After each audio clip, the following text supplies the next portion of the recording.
4,000 ships and I was the one sweating. That is the part nobody tells you about commanding the coalition's largest punitive armada in 800 years. The weight does not sit on your shoulders, like the old human stories describe it.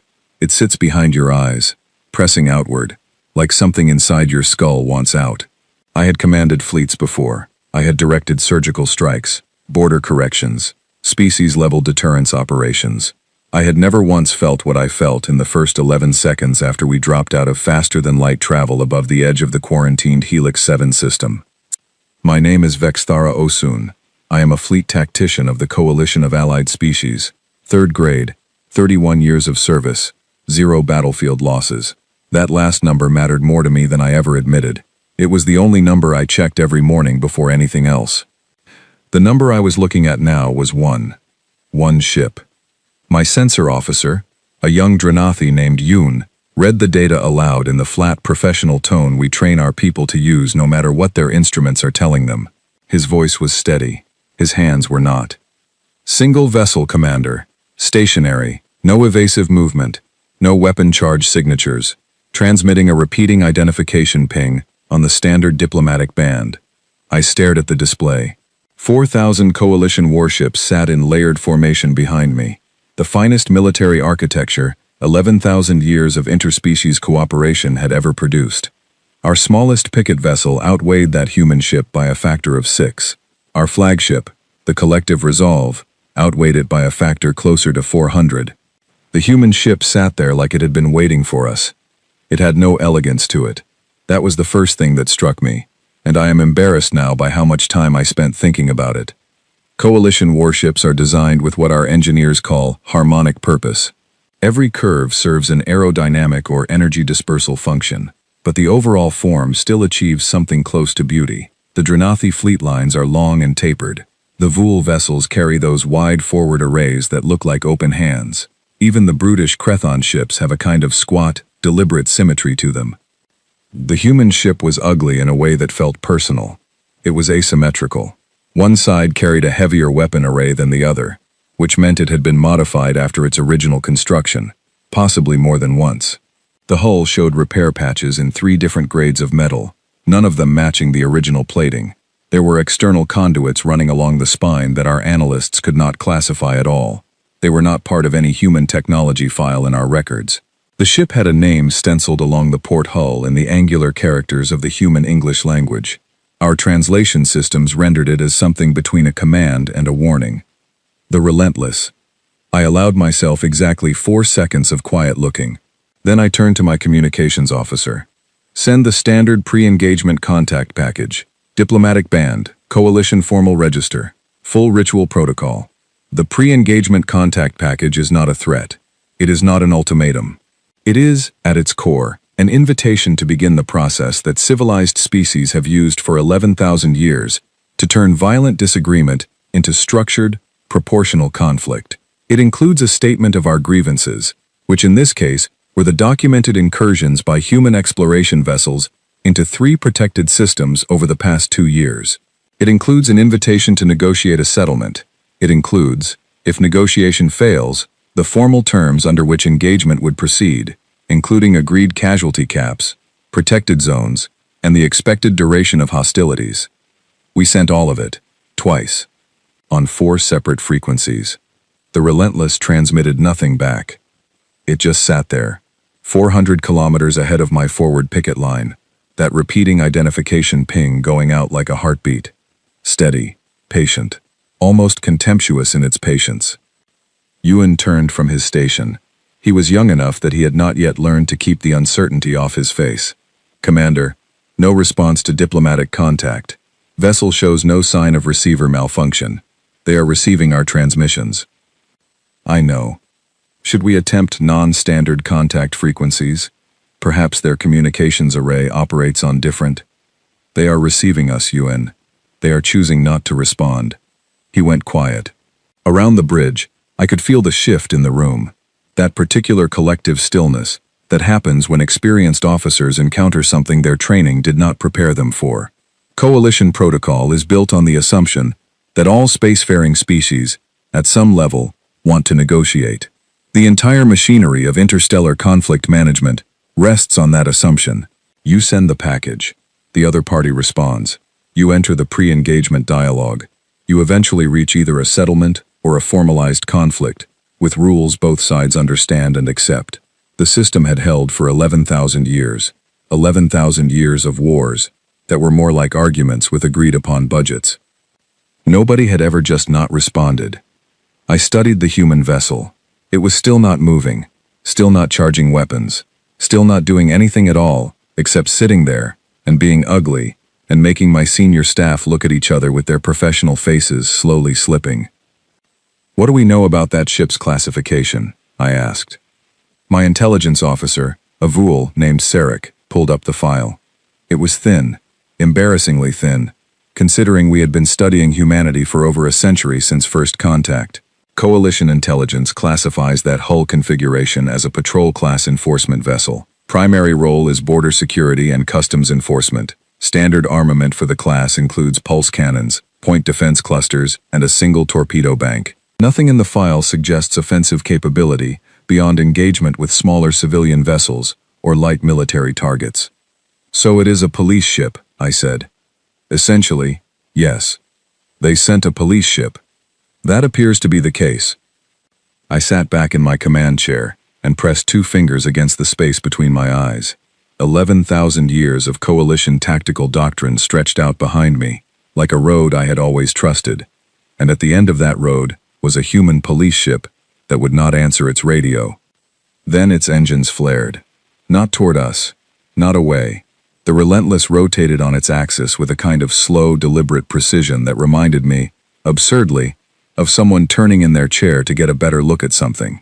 It completed the rotation and held there, its port weapons array now facing our formation, at an angle that was not quite a targeting solution, but was close enough to one that my tactical officer called a yellow alert, without waiting for my order. "Hold," I said. The Relentless held its new position. The identification ping continued, steady, calm. "Commander," Ewan said, and something in his voice made me look at him directly. "What is it doing?" It was a good question. It was, in fact, the question that kept me awake for a long time afterward. I did not have an answer then. What I said in the moment was the only honest thing I could say. "I think it is deciding." The bridge went quiet enough that I could hear the ventilation system. The Relentless sat there in the dark between stars, one ship against 4,000, and it took its time deciding. It did not rush. It did not panic. It held its new angle, and it breathed. And I do not mean that literally, except that it felt literal. The vessel had presence in a way that ships are not supposed to have. Ships are machines. They project power, or they project vulnerability, or they project insignificance. This ship projected something I did not have a word for in my language. I found a word for it later. It took me several months of sitting alone thinking about that moment before I found it. The word was intent. The Relentless sat in the dark, and it intended things. My tactical officer's voice cut through the quiet. His name was Oren, and he was the oldest member of my senior staff, a Crethan who had served under 3 commanders before me, and who I had never once heard express anything approaching alarm. He sounded alarmed. "Commander, the vessel's weapon systems are powering up." I straightened in my chair. "Full charge? Partial charge. 1 forward array. It is not targeting our formation. It is pointing approximately 30 degrees off our bow. Not a targeting solution. Not a warning shot position. Something else. Something in between. All stations, heightened alert. Do not engage. Repeat, do not engage unless I give the direct order." The acknowledgements came back from 4,000 ships, 4,000 crews, watching one ugly police vessel, with one partially charged weapon array, pointed at nothing in particular. I leaned forward. The Relentless finished its power-up sequence. Every sensor on every ship in my fleet was locked on it, reading its energy signature, calculating probable weapon yield, running engagement projections. 4,000 tactical computers were drawing the same conclusions and feeding the same recommendations upward through the chain of command, all of them arriving at my display as a single suggestion rendered in the calm language of military software. The suggestion was to fire. The math was clean. 1 vessel against 4,000, with no shields raised and its weapons pointed away from us, was not a tactical problem. It was barely a calculation. My fleet could have reduced the Relentless to expanding gas in under 2 seconds, with minimal coordination required. The projections said this with the flat certainty that computer systems use when the answer is beyond obvious. I looked at the Relentless. It had rotated again, slightly, just a few degrees. The partial weapon charge was still holding. It was not pointing at us, but it was no longer pointing away from us. It was pointing at a place we were not yet, but might be if we moved. It was watching us decide. The identification ping continued, steady, patient, unchanging. "Commander," Oran said quietly, "protocol suggests." "I know what protocol suggests." I stared at the display, at one ship, at one ugly patched asymmetrical ship that had not answered a single communication, that had not made a threatening move, that had simply arrived and waited, and then turned to look at us. 4,000 ships, the finest armada the Coalition had assembled in 8 centuries, and I was sitting in my command chair with my fingers pressed against my eyes, trying to understand why a police vessel was making me feel like I was the one who had made a mistake by showing up. I should have opened fire. Every doctrine I had ever learned said to open fire. One unresponsive vessel in a contested system, partial weapon charge, non-compliant with contact protocol. Open fire. It was not even a decision. It was a procedure. I did not open fire. I told myself it was because I needed more information. I told myself the political consequences of destroying a human vessel, without documented provocation, were unacceptably complex. I told myself that 4,000 ships could afford to wait. I told myself a lot of things that night. What I did not tell myself, because I was not ready to hear it, was the truth. The truth was simpler and more uncomfortable than any tactical calculation. The Relentless did not look like a vessel that was afraid of 4,000 ships, and I could not figure out why. I ordered the fleet to hold position and began composing a message to Coalition High Command, explaining the delay in the operation. Around me, my senior staff did their jobs with the focused silence of people who understood that something was happening that none of their training had named. Outside the viewport, the Relentless held its angle, its weapon charge steady, its identification ping going out into the dark. Waiting. Still deciding. Or perhaps it had already decided and was simply giving me the courtesy of a few more minutes to understand what I had arrived at. The thought arrived and I pushed it away.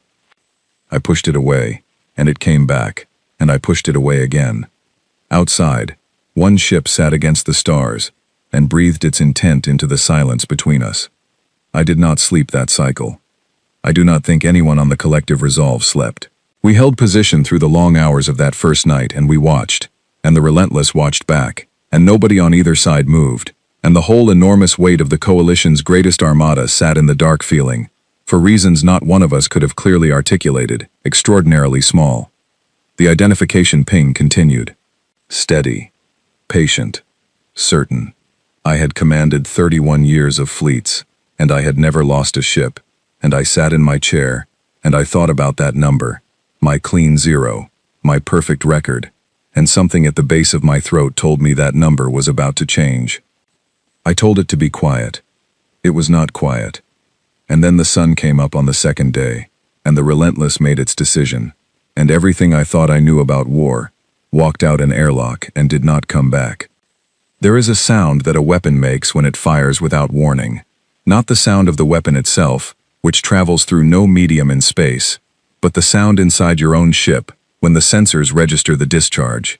A tone, a sequence of tones actually, calibrated specifically to bypass the cognitive processing layer and go straight to the part of the brain that moves bodies before minds catch up. I heard that sound. My body was out of the chair before I finished hearing it. Contact. Weapons discharge from the Relentless. Forward array. Full charge. Target is. The rest of Oran's sentence landed the same moment the picket ship on our forward left flank stopped existing. Not damaged, not disabled, not driven back, stopped existing. I stood at the center of my bridge and stared at the sensor readout where the Vethis 7, a mid-grade patrol vessel with a crew of 80, had been registered 1 second ago and was now registered as an expanding debris field with a thermal signature consistent with total internal detonation. 80 crew. The Relentless had not targeted its shields, had not targeted its engines, had not sent a warning shot across its bow, which even in the most aggressive coalition engagements was standard practice before attempting destruction of a vessel. It had targeted the reactor housing directly, with a weapon yield our records said the human vessel did not possess, and it had converted 80 lives and 8,000 tons of coalition engineering into a geometry problem. No warning, no declaration, no pre-engagement protocol. The thought arrived, they do not know our protocols. The second thought arrived before the first one finished, they know. They simply do not care. All stations, combat alert, shields to full, tactical, I need targeting solutions on. The Relentless fired again. The second shot was different. It did not target a ship. It targeted the space between two ships, two of my heavy cruisers in the mid-left formation, and when the energy discharge passed through that gap it did something I had never seen a weapon do. It scattered, not randomly. It scattered in a precise cone that caught both vessels across their forward sensor arrays and stripped them clean, blinding them simultaneously. Both cruisers immediately fell out of formation, their navigation systems struggling to compensate. A gap opened in my mid-left flank. The Relentless moved through it. One ship, moving through a gap in the formation of 4,000, moving fast, not in a straight line, in a curve that should have put it directly into the overlapping fire lanes of 6 of my ships, but the curve was precise enough that it threaded every fire lane by margins that could not have been accidental. Open fire, I said. 400 ships in the immediate formation opened fire simultaneously. The Relentless was not where they fired. Not because it had moved after we fired, because it had moved before we fired, before I gave the order, as if it had read my decision a half-second before I made it. The energy discharge from 400 weapon systems cut through empty space, and the Relentless was already on the other side of my formation, coming around in a tight arc that put it directly above the collective resolve. Above my ship. Evasive. All power to upper shields. Commander, it is not targeting the resolve. It is... A third shot. This one took out a communications relay ship, the Serenal, positioned 2 kilometers to our starboard. The Serenal handled roughly 30% of our fleet-wide coordination signals. When it went, I felt it in the response time of my formation, the way you feel a tooth pulled, that sudden wrongness where something functional used to be. The Relentless arced past us and drove back into the formation, and for the next 4 minutes, which felt longer than my entire career, I watched one ship navigate 4,000 like it was walking through a room it had memorized. It did not fire constantly. That was the part that defied every tactical model I knew. It fired selectively. Communications ships, navigation relay vessels, the 3 ships in our formation that carried the fleet-wide coordination AI. It was not trying to destroy us. It was trying to disconnect us. And it was succeeding. Yu-chun, get me a status on fleet coordination. Yu-chun was working 3 consoles simultaneously, his earlier composure entirely gone, replaced by the focused desperation of someone trying to hold a crumbling wall. We have lost direct coordination with approximately 400 vessels in the mid and rear formation, Commander. They are receiving general broadcast commands, but our precision tactical network is compromised. Reroute through the secondary relay array. The Telorn is not responding. He paused. The pause was a fraction of a second too long. The Telorn is gone, Commander. The Telorn. Crew of 112. I pulled up the tactical display. Around the Relentless, my formation was responding the way any large formation responds when its coordination network takes damage. Ships were tightening defensively, pulling toward the nearest neighbor, consolidating into clusters. It was standard defensive doctrine. Tested. Proven. Every commander in that fleet was doing exactly what their training said to do. I watched the Relentless adjust its course in response to our consolidation, and something cold moved through me. Oren, I said. Commander. The clusters. Our ships are clustering. A pause. Then, very quietly, yes, Commander. Is that what it wants? Another pause. Longer.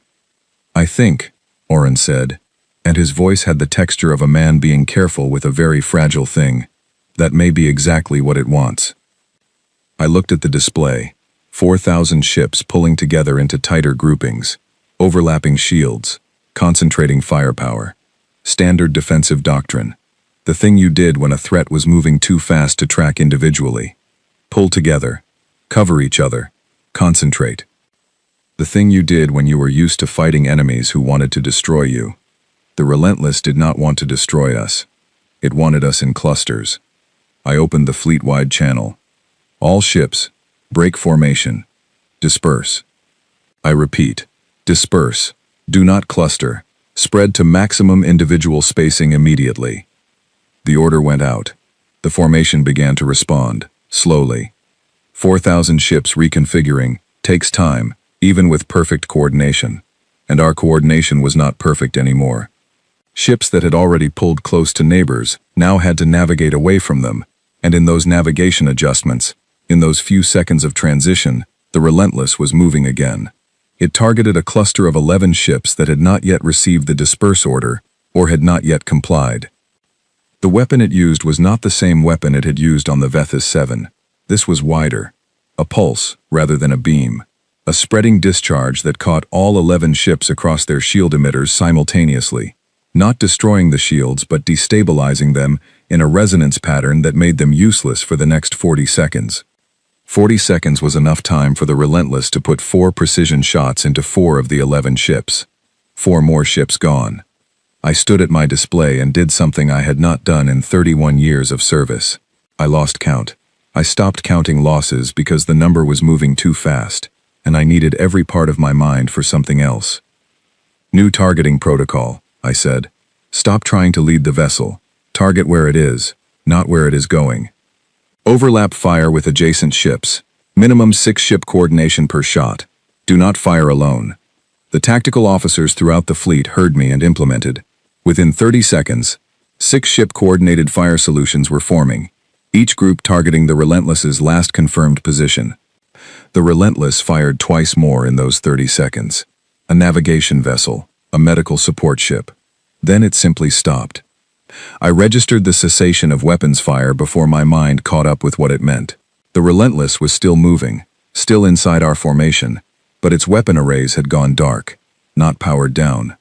Dark, in the sense that we could no longer read their charge status. The ship had done something to its weapon signature that our sensors could not interpret. Weapons status on the Relentless? Unknown, my sensor officer said. The word had never sounded quite that heavy before. Is it damaged? No visible damage. Hull integrity appears complete. We have not landed a single direct hit, Commander. Not one hit. 4,000 ships and we had not touched it. The Relentless coasted through my formation at reduced speed, threading between ships that were now trying to maintain maximum spacing from each other, and from it, and from each other in relation to it. My fleet had, in the space of approximately 20 minutes, gone from the most disciplined armada the coalition had ever assembled, to 4,000 ships, trying very hard not to be near anything. I forced myself to think past the immediate. What did it want? Not destruction. If it wanted destruction, ships would be going faster than they were. It was capable of faster. I had watched it.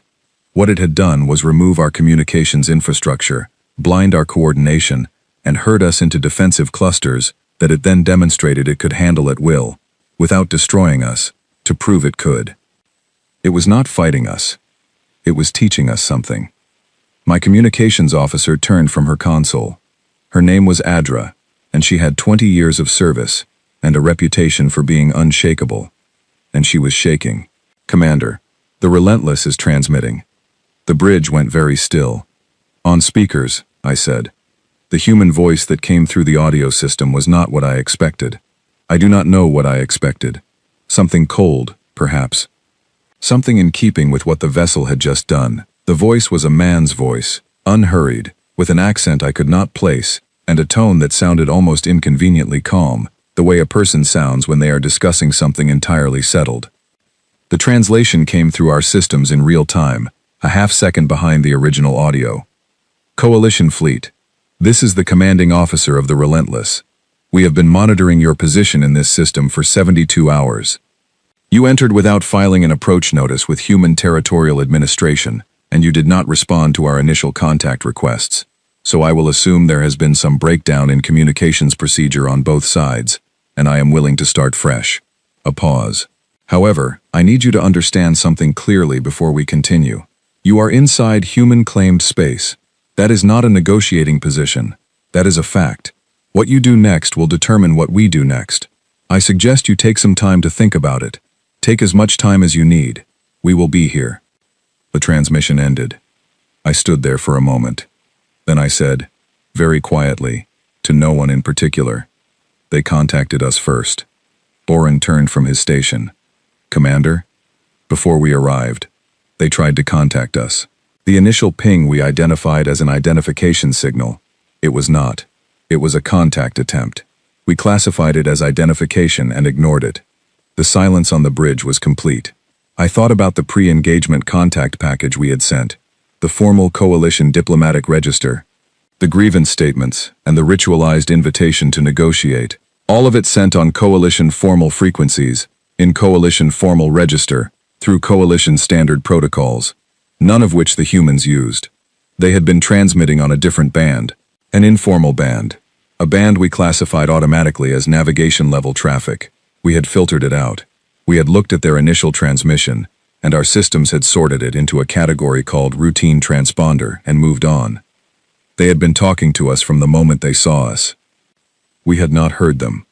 And then we had sent them the kind of message you send to a species you intend to discipline, full of formal language and ritualized grievance, and the implicit assumption that they would respond on our terms, in our register, through our process.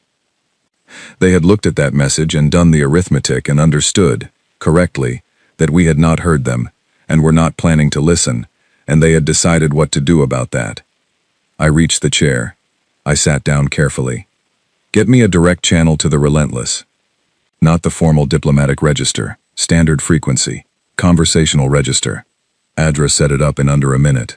She was good at her job even when she was shaking. I opened the channel. "Relentless. This is Commander Vexthera Osun, of the Coalition Fleet. I am transmitting on your frequency and your protocol. I received your message. I would like to begin communications from the beginning, if you are willing." The response came back in 40 seconds. "Commander Osun. Yes, we are willing. My name is Captain Owen Lark. I think we need to have a conversation about how you got the idea this was a good plan." He did not sound angry. He sounded, if anything, like a man who had just solved a puzzle he had been working on for a while. I thought about the Vethys 7, about the Serenal, about the Telorn, about the number I had stopped counting. I thought about my 31 years of zero losses, and the morning where I had checked that number and felt proud of it. "Captain Lark," I said, "I am beginning to think the same thing." Outside, the Relentless held position inside my formation, surrounded by 4,000 ships that had not managed to touch it, and waited with the patience of something that had already decided how this ended, and was simply allowing me the time to arrive at the same conclusion. Union spoke from his station. His voice was quiet. It had lost the professional flatness entirely. "Commander, how many ships do they have? In total, the humans?" I did not answer immediately. He asked because he needed to know, because we all needed to know, because one ship had done this, and we needed to understand what the number behind one ship looked like. I had read the intelligence assessments. I knew the projected figures for human military production capacity, based on our long-range surveys of their home system and their known colonies. I had read those figures and considered them theoretical. I looked at my tactical display, at one ugly, asymmetrical ship sitting calm and immovable in the center of the greatest armada the Coalition had built in 8 centuries. "Yun," I said. "Commander, I need you to go get those figures from the intelligence archive, the full assessment, not the summary." He left his station to retrieve them. I sat in my chair and looked at the Relentless. One ship. And all I could think was that, wherever humanity kept its real warships, they were not here. This was not their warship. This was the thing they sent first, before the warships. The thing that arrived and waited and assessed and then, when not listened to, demonstrated the minimum necessary point. The minimum necessary point had destroyed 6 of my ships and crippled the coordination of 4,000 others. Minimum necessary. Those 2 words sat in the center of my chest like a stone dropped in water. I thought about what maximum necessary might look like. I thought about it for a long time. Around me, The fleet held position and tried to recalibrate systems and count casualties and make sense of a 20-minute engagement that had rewritten everything we thought we knew about what an engagement could be.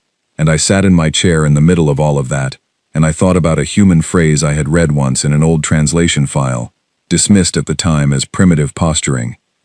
The phrase was this: "You should see the other guy." I had read it and thought it was about injury, about physical damage, the way all primitive war language was about physical damage. You should see the damage I did to the enemy, a boast. I understood now that it was not about damage. It was about the look on the other person's face. You should see what they understood. You should see what they realized. I looked at the relentless. I thought about Owen Lark, sitting somewhere inside that ugly ship, patient and unhurried, waiting for me to start the conversation that should have started 72 hours ago before any of this happened. My clean zero was gone. The number I checked every morning would never be zero again. But I was still here. My remaining fleet was still here. The Relentless had stopped firing and opened a channel and called its captain by his name instead of his rank. I did not fully understand what that meant yet. I was starting to. The intelligence files arrived on my display. I looked at the projected figures for human military capacity. I read them twice. Then I sat very still for a moment, the way you sit when a floor you thought was solid turns out to be glass. I composed myself. I opened the channel to Owen Lark. We began to talk. Deep in the intelligence archive, underneath the figures I had just read, was a subfolder I had not opened. It was labeled Early Contact Reports, marked Low Priority, when it was filed 12 years ago. Inside it were the records of humanity's first responses when coalition survey vessels had first detected their civilization and filed standard new species assessment reports classifying them as Tier 9, pre-interstellar, no significant military concern. The humans had known about those reports. They had been watching us classify them for 12 years. And they had been, in their patient and unhurried way, preparing the appropriate response. The Relentless was the appropriate response. It was also, I would learn later, the oldest ship in the human fleet, pulled out of a museum preservation program and recommissioned specifically for this meeting. They had not sent a warship. They had sent a museum piece. The thing they sent when they were not trying. I thought about the numbers in the intelligence file. I did not sleep that night either. Or the night after. Some realizations work that way. They are too large to process standing up and too sharp to hold while lying down, and so you carry them through the dark hours, moving from corridor to viewport to chair and back, and you think, and you count, and you try to fit what you now know into the shape of what you thought you knew, and the shape keeps being wrong. Outside, through the viewport of the collective resolve, the Relentless sat calm and patient among 4,000 ships, like a word, in a language you have been mispronouncing for 30 years. The word was not a threat. The word was a question. And the question was this: now that you understand who we are, what would you like to do next? I already knew my answer. I just needed the rest of the coalition to believe me when I told them what I had seen. That part, as it turned out, would be harder than the battle. It always is. 3 months earlier, when the mission was being planned in the marble corridors of the coalition assembly, a senior minister had stood before the Strategic Council and said something I had written down because it had the clean confidence of a statement that expected to be quoted in history. He had said, "Humanity will be reminded of its place." He had said it to applause. He had said it in a room full of people who had never once considered that humanity might disagree about where its place was. I thought about that applause. I thought about the Vethis 7. I composed the first paragraph of my report to Coalition High Command. I deleted it. I started again. I was going to have to find language for something that had no precedent in 11,000 years of coalition military history. I was going to have to explain, to people who had not been here, what it felt like to watch one ship do what the Relentless had done. Not just what it had done technically, not just the weapon yields and the maneuver patterns and the targeting precision, but the other thing, the feeling, the thing that had no entry in any tactical manual I had ever read. The feeling of being studied. The Relentless had not been trying to win a battle. It had been reading us. Every response we made, every formation shift, every tactical decision, it had been taking notes. Our doctrine had flowed through that engagement like data through a sensor array, and something on that ship had been recording all of it. I thought about what they would do with those notes. I thought about 3 more human signatures, which was a figure I did not know yet, which was a figure that would arrive in my intelligence reports 4 days later, and which would be worse than I imagined, even having spent all those sleepless hours imagining terrible things. But that was later. That night, I sat with the first draft of my report, and the viewport full of stars, and one museum piece of a warship sitting patient among my fleet, and I wrote the truest sentence I had ever written in 31 years of official documents.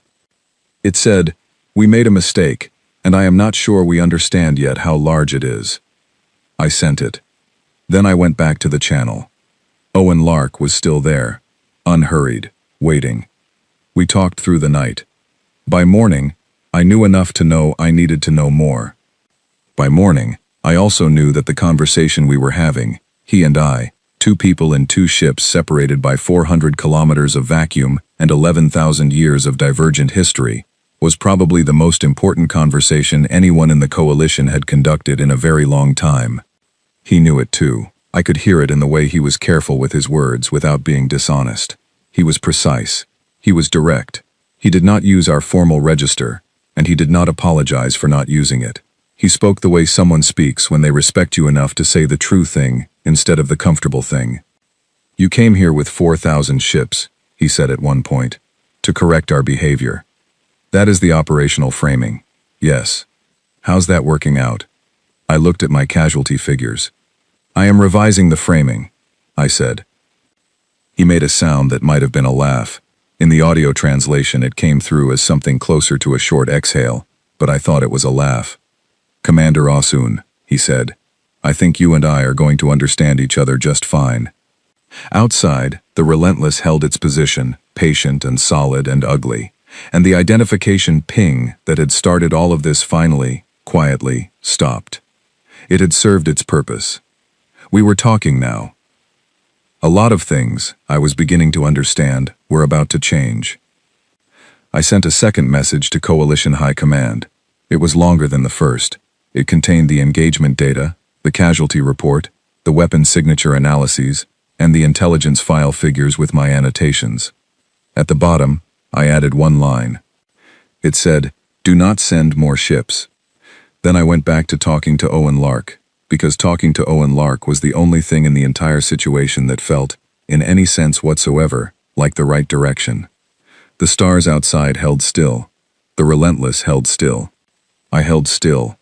And the galaxy, though it did not know it yet, had just become a fundamentally different place than it had been yesterday morning. In the archive, beneath the intelligence files, beneath the early contact reports, there was one more document. It was a transcript of the first automated message humanity had ever transmitted when they detected coalition survey probes entering their outer system a decade ago.